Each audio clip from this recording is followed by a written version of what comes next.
Happy morning mga kapatid! Sa araw na ito, muli natin kukumustahin si Michael, ang binatang kinutsa at itinaboy dahil sa kanyang sakit na hypogonadism. Dahil ang puso mo ay malaki, ang Face the People ay tutulong sa'yo. Sisiguraduhin namin na makapagtapos ka. Yan ang commitment ng Face the People.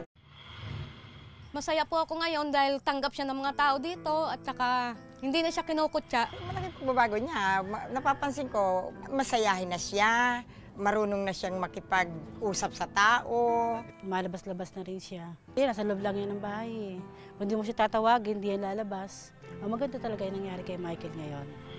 Nakakatuwang isipin na malaki ang naging pagbabago sa buhay ni na Michael.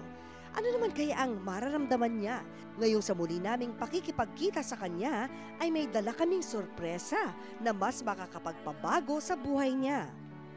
Hi, Michael! Isang matamis na ngiti ang isinalubong sa amin ni Michael. May nagsabi kasi po sa konsensya ng bayan na huwag ko pong iisipin yung sinasabi ng iba. Ang mas importante po sa akin ngayon yung pag-aaral ko po tsaka yung pangarap ko. Malaki na po yung tiwala ko sa sarili ngayon kasi po tanggap na nung tao kung ano po ako. At sa paunang sorpresa, scholarship para sa katuparan ng pangarap niya na muling makapag-aral at mga gamit pang-eskwela ang handog natin sa kanya. Isang sulat din mula sa isang fairy godmother ang natanggap niya. Dear Michael, batid ko ang lahat ng pangungutya at pagtataboy na nararanasan mo. Kaya naman bilang fairy godmother mo ay meron akong inihandang sorpresa sa iyo. Thank you po dito.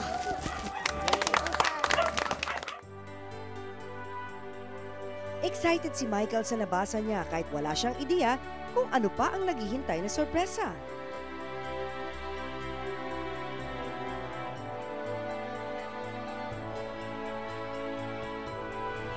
Hi Michael! Kumusta ka na? Ako Michael, excited na ako. Ako ang iyong magiging fairy godmother today at ito na ang araw ng iyong happy change. Ready ka na ba?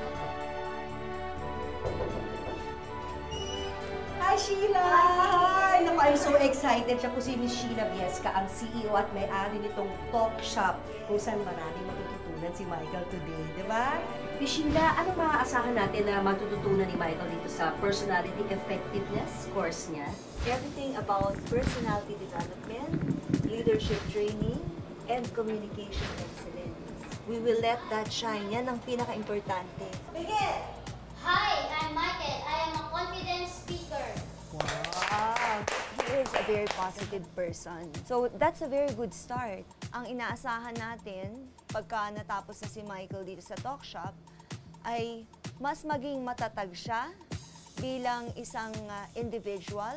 O Michael, akala mo tapos na yung araw natin. Ay, ako yung fairy godmother mo, di ba? May isa pa kaming regalo sa'yo mula sa Face the People. Ready ka na ba malaman yun? Opo. Ay, halika. Naku, excited na si Maya. Ako rin. Halika na. Nandito tayo sa headquarters ng Zalora, Philippines. Ito rin yung boutique kung saan mamimili tayo ng mga damit. Damitan ka ng magandang-maganda. Ito na nga, si Jason Alcoriza, Michael. Siya ay kilalang stylist ng mga celebrities at mga newscasters. O, di ba? Mga bagay mong color, mga light, tsaka bagay rin sa iyo yung mga dark colors. Parang nakikita ko ng suot-suot mo to ah. Anong terno niyan, Jason? Ang terno nito, bagay para sa iyo, Michael, itong khaki na para parang businessman talaga na look. Feel na feel ng ating bida ang pagiging fashionista. Pero hindi pa rito natatapos ang aming misyon. Itodo na natin ang pagbabagong anyo ni Michael. Ready ka na ba sa ating last stop para lalo tayong pumogi? Opo. Let's go! Marlo, ang senior stylist dito sa David Salon. Hi Marlo. Si Michael. Hi. Siya ang ating ini-makeover today. Maging kami ay excited na sa magiging itsura ni Michael matapos ang kanyang hair makeover. Wow! Nice! Tignan niyo! Wow, Michael! Ang pogi! Eto na! Taran! Wow! Michael, happy ka ba? Ako rin happy sa new look mo eh. Maraming salamat po sa lahat po ng bago ko. Yung bago ko pong hairstyle, yung mga outfit ko po. Tapos, mas may tiwala na po ako sa sarili ko. Tsaka mas may confidence na po ako.